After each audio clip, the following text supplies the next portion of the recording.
For decades, indices of maternal, newborn and child deaths in Nigeria have remained high. Most of the alarming figures come from rural communities. Some analysts have blamed the failure of the midwife service scheme for this bad index. Other schools of thought believe the government is not allocating enough funds to deal with the crisis. Well, today we will be discussing the budgeting gaps for maternal, newborn and child health in rural communities. I am Chika Onyesi and this is Health Review. Thanks for joining us.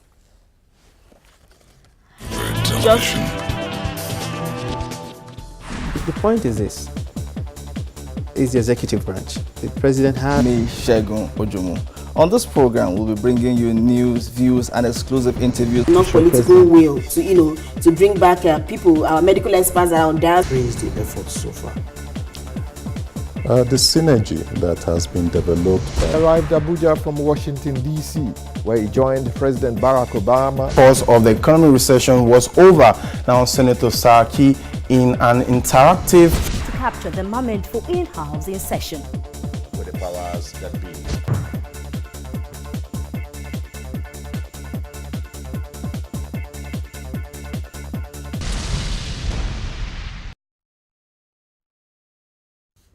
Just a reminder that on Health Review, we discuss and suggest solutions to the challenges of healthcare delivery in Nigeria. Okay, remember to join the conversation on our social media platforms. Tweet at us at Health Review STV and send your contributions to our Facebook page, Health Review on STV. It's now time to bring you a few health stories from around the globe. A new study suggests there may be a link between taking high doses of common anti-inflammatory painkillers such as ibuprofen and heart attacks. The research suggests the risk could be greatest in the first 30 days of taking the drugs. But scientists say other factors, not just the pills, could also be involved. To understand how the heart problems arise, an international team of scientists analyzed data from over 400 persons. Young persons are being warned that trendy diets are putting their health at risk. The National Osteoporosis Society found that a fifth of under 25-year-olds were cutting out or reducing dairy in their diets, which can affect their bones. One diet that is, however, recommended for young people is clean eating. And that was health news from around the globe. We take a short break now. When we return, there will be more to come. Silverbird Television. The point is this, is the executive branch. The president has Segun Ojomo. On this program, we'll be bringing you news, views, and exclusive interviews. Not political will to bring back people, our medical experts are on that. Praise the efforts so far. The synergy that has been developed. Arrived Abuja from Washington, D.C., where he joined President Barack Obama. The cause of the economic recession was over. Now, Senator Saki in an interactive to capture the moment for in-house in session. With the powers that be.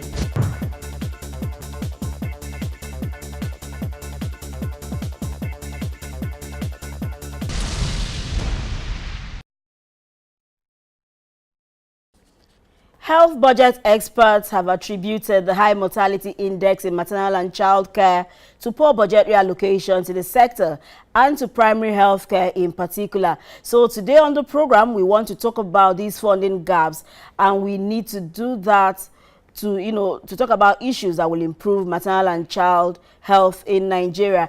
Joining me to trash these issues is Mr. Victor Emejiwe.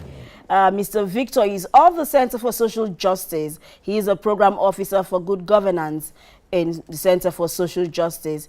Mr. Victor, you're welcome to the program. It's my pleasure. Thank you for having me. Okay, thank you, Mr. Victor. You have been working in governance, and your organization deal with issues on maternal and child health budgeting. You guys, I know you talk about issues on budgeting, and you tend to analyze the budget to find out where government is lagging in improving maternal and child health. So, but first of all, before we talk about the budget that will soon be passed, we want to know, what are the indices for maternal and child health in Nigeria? How alarming are the indices that is making us want to talk about these mortality rates? Well, we've always been saying it that Nigeria is ranked second, after India as the country with the highest mortality rates. And for child mortality, 1 out of every 13 children dies during or after delivery. That is, we are talking about from age 0 to 5. So we have 1 out of every 13 children dying. And 64 out of every 1,000 women die during or after the child delivery. So these figures are very, very alarming. This happens, it has been a problem over the decades, and we've been trying to see how we can solve that. And currently, Nigeria is still ranking second, after India. So there is little or no improvement in the statistics of maternal newborn child health. Okay, people in development like you, yourself, and people who also monitor the budget say that the problem is because government is not allocating enough funds to primary health care in particular, and of course the health sector. Now, if we were to go by the 1% consolidated revenue that is supposed to go to the health sector, health for the 2017 budget should get about 980 billion naira, but that doesn't seem to be so. What exactly is a problem, and what are civil society organizations, who are the voice of the people, doing about this? Okay, I think you were trying to say 908 billion. That's if government allocate 15%, yeah. Abuja declaration, which they were signatory to that declaration. Okay. It was held in Abuja, and yes, the federal government was a clear signatory to that declaration. So currently we have just 304 billion proposed. We don't know what the final budget is until they submit the estimates. Okay. So currently we have 304 billion. Now, if we should have allocated 15% of our total budget to health, we will get about 908 billion. Okay. So, but for the 1% consolidated revenue fund, which is supposed to go to the basic health care provision fund, it's a matter of law. This law has been passed since 2014. The National Health Act law, yes. Which states that federal government will allocate 1% of its annual grants, 1% of the consolidated revenue fund as annual grants to the issues of primary health care, under the basic health care provision fund. Now, the basic health care provision fund stipulates some health packages. It's diverted. It has various divisions. There's a 50% that goes to the provision of basic minimum healthcare packages for every citizens of Nigeria under the National Health Insurance Scheme. Okay. There is also a 20% that goes, for the provision of immunizations and vaccines, which will benefit mothers and children. There's a 15% for provision of healthcare facilities and equipment, and there's a 5% for emergency. So when any Nigerian has issues around health, that 5% should be able to cater for handle that, the emergency first. Emergency situations around health. And so these funds have been, this fund has been, the policies has been made, the laws is there, but unfortunately since 2014 until now, government is not, government has not abided by the law. And so if we should look at it, in another way, we will say that the federal government is owing, or breaking the law that it has made. Breaking the law, and is owing Nigerians, since 2014, what should have accrued as a consolidated revenue fund. 2014, 2015, 2016, 2017. And it depends on me and you to demand that those monies should be paid. Okay, you and I know that it's also very difficult to make such demands on government and also have them, fulfill them. You and I also know that it appears that implementing the National Health Act appears to be a pipe dream. We've been talking about it since 2014. Committees have been set up, but nothing has happened. What does this portend for the health sector if that act is not implemented in the near future? It shouldn't be a pipe dream because this is a law. This is a law. And if we are operating under a sane society, no government breaks its own law. So it behoves on the stakeholders in the health sector, the citizens, the beneficiaries of health, which is a right to life, because Nigerians deserve the right to live. So it behoves on us to make demand that the government we've elected and put in positions of authority should implement the law. So it shouldn't be a pipe dream. I think what we need to do is to put more pressure on the government. How do we do that? We need to understand what the issues are. We need to take the issues to them. And we need to make demand that we put you there to serve us, and so we are expecting you, to implement laws that will favor us. Because the Constitution states that the primary objective of government is the welfare of the citizens. So why won't they guarantee our welfare when health is a right to life? Do you think that the citizens have not been doing enough of this, asking government questions, or do you think that the society groups are not doing enough? No, we've been doing enough, and we've been doing enough. Our advocacy has been paying, because most of the those from the policy, most of the policy makers, like those in the appropriation committees in the National Assembly, in charge of health, even some key stakeholders in the executive, taking charge of health issues, they are also in line with our position that the 1% should be allocated. But I know they have some issues. They are talking about the economy. They are talking about how will the funds be managed. They are talking about the capacity, to manage such funds, because they've had issues with the UBEC fund before. And so they were thinking, dropping this 1% now, is it going to, bring about the value we want to see in the health sector? Yes. So, but the whole thing still boils down to us asking them to implement a law. It is a law. Let the law be implemented. Then we'll now see what the loopholes are. We'll now see what the gaps are.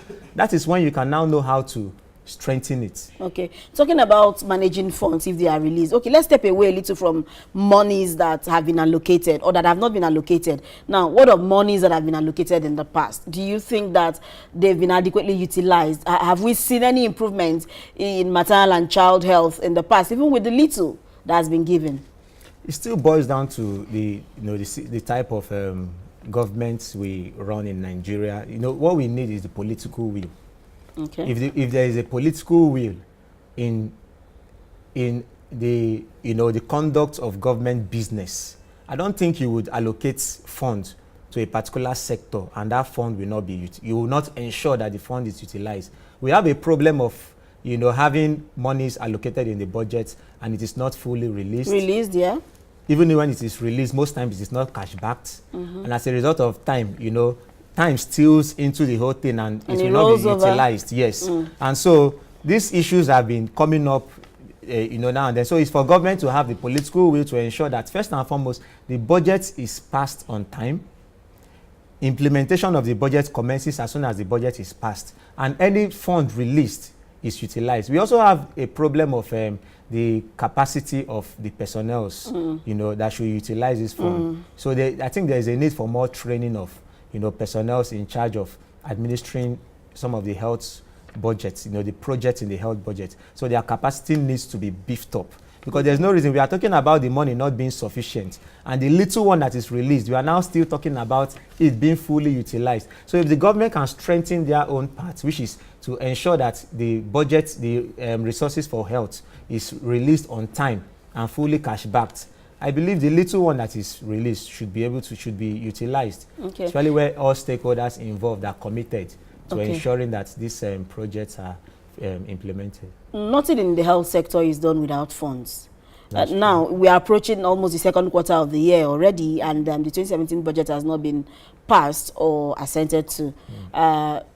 What do you think is portends for the health sector? Because if by the second quarter monies have not been made available for the things that it needs to be made available to maternal and child care, vaccination, immunization, what does this portend for the health sector from a development point of view?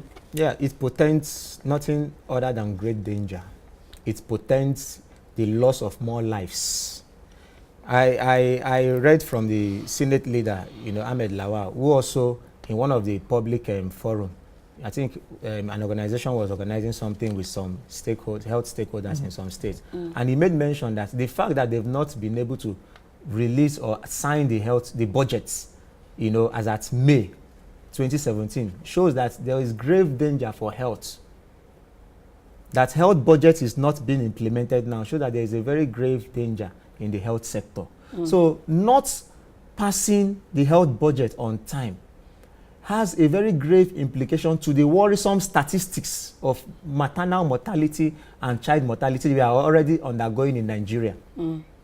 So you cannot do, I don't know, maybe we should start asking that the health components should be separated from every other sector. Total budget. You get the point, because there is one thing you cannot do without, and that is the health of citizens. It leads to the productivity of the country. If your economy will grow, the citizens must be productive. And if you lose productive people people that should be able to cover up the space, you know, for the developmental needs we have. If they should die as a result of ill health, then what are we talking about? Okay, what are these gaps that need to be filled in terms of maternal mortality, in terms of funds, allocation of funds for maternal and child care, you know, in Nigeria? Do you have indices or figures? There are lots of gap. There are lots of gap. We have the issue of the VVF scourge, you know, about 800,000 women currently suffers from VVF in Nigeria. And to treat, you know, and rehabilitate such, you know, category of persons, we need about 100,000. In fact, we need about 80 billion. 100,000 per person. 800,000 yes, women. so we need about 80 billion to handle, you know, that of VVF. Okay. Then we are talking about nutrition. Nutrition is a very huge issue. It has led to loss of lives of children. In fact, the United Nations, I think it's either the World Health Organization or United Nations, you know, gave a report that 1 million children in Nigeria suffers from malnutrition. And so the budget for nutrition is very, very huge. At least Nigeria needs close to 45 billion naira annually to handle nutrition issues. Then we're talking about immunization, vaccines. You know, for 2018 alone, we'll be needing 43 billion naira.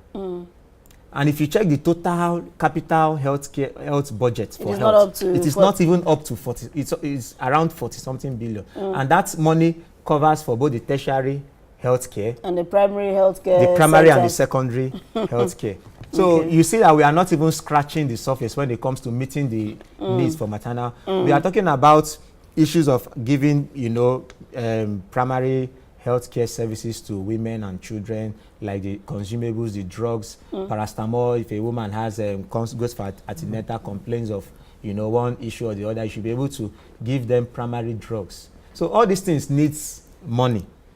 You understand? And so if we take health issues serious, we should be thinking of how to get the resources. We should not be considering what the economy is like. No. We know we are facing through, we are going through some. Okay, from a development point of view, do you think, what other alternatives do we have to get these funds that we're looking for if it's not going to come from the government? What other alternatives? Remember, we have the issue of donor fatigue. Most of our donors are withdrawing. We are no longer a poor nation, according to the rebasing that was done in 2014. Yes. So how do we get these funds? Where do we tell the government to go from a development point of view? I'm emphasizing this because you're in development. You guys, you often have what you advise governments to do when it needs to raise funds. Okay, we've talked about the need for public and private sector partnership. Okay. You know, in health, there should be incentives that should be created for the private sector for them to come into health. You know, because 45% of the health services and, you know, those that determine what happens in the health sector comes from the private sector. And so we cannot leave funding of health for government alone. So there should be a collaboration between the private sector and the federal government. And one other thing that has worked for so many countries that Nigeria needs to start adopting is that of the universal health care coverage. The universal health care.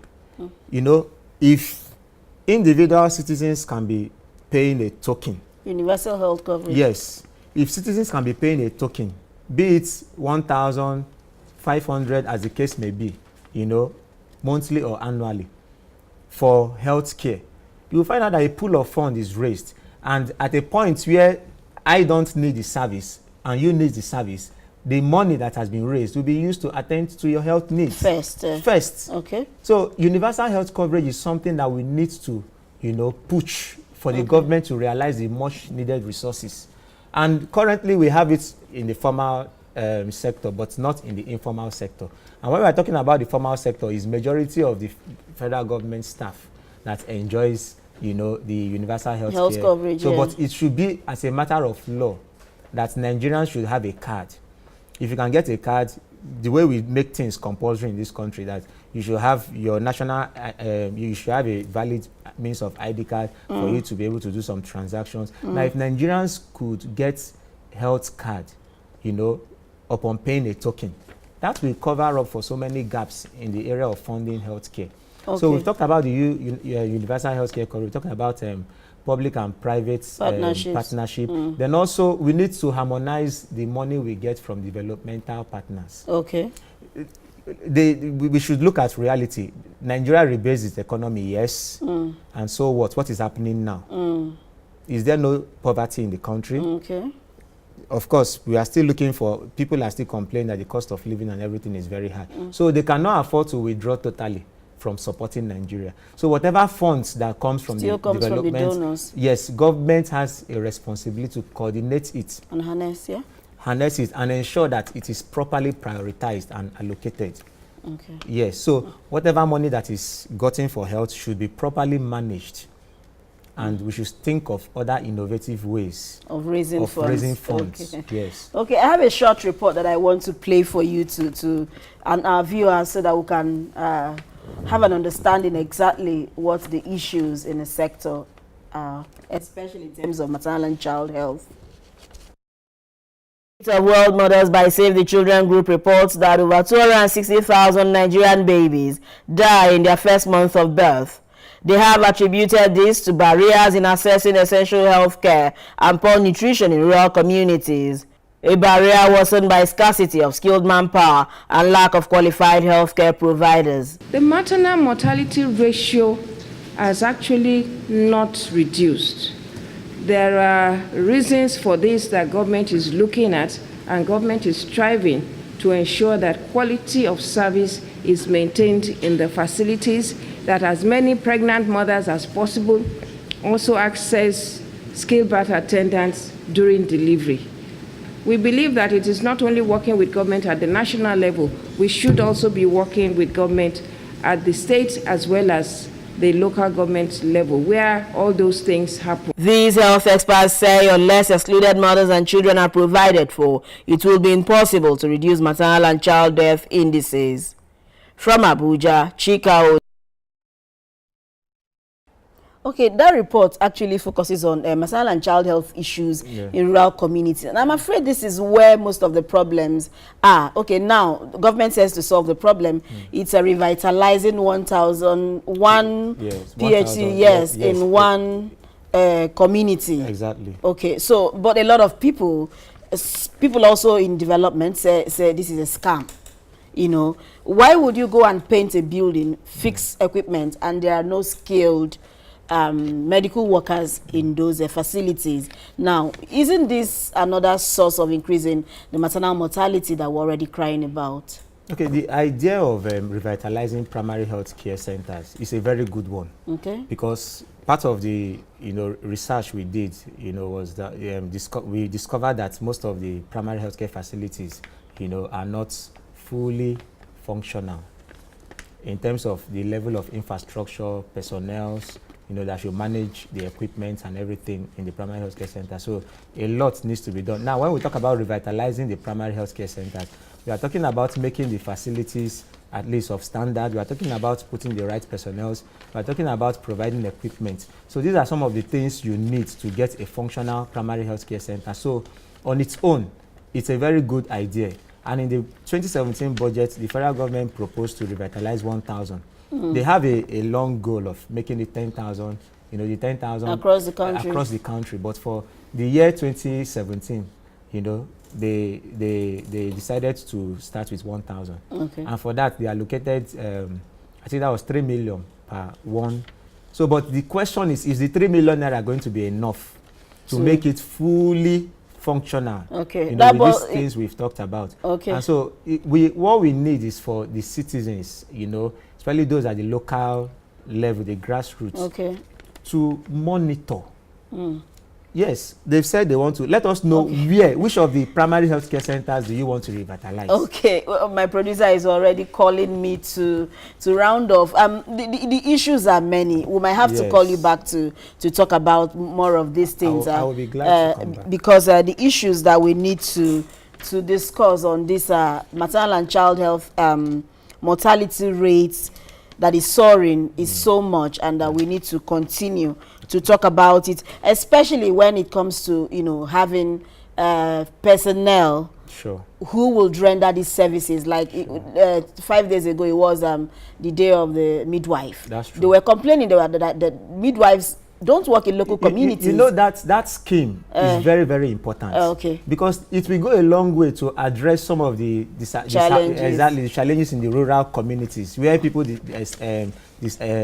prefers to deliver at home. Okay. So if they have a midwife close them, by, a trained midwife, it will go a long way to curb the incidence of mortality around the communities. Okay, so we need skilled birth attendants in the local communities to help with issues of maternal and child death. Okay, I have been chatting with Victor Emejriwe. Mr. Victor is the program officer of the Center for Social Justice, that is those who monitor and analyze the budget on all fronts. Okay, Healthy Living Tips is next. While we wait for that, you can help to, help your babies. On Healthy Living Tips today, we want mothers to ensure that children receive necessary vaccines. Keep your immediate environment clean. Follow a careful personal hygiene for children. Stick to a healthy diet plan for babies. Drink only clean waters and ensure you vaccinate babies according to their ages. Okay, that's all we can take on this episode of the program. Thanks for being part of the show. From me and the rest of the crew, see you next week.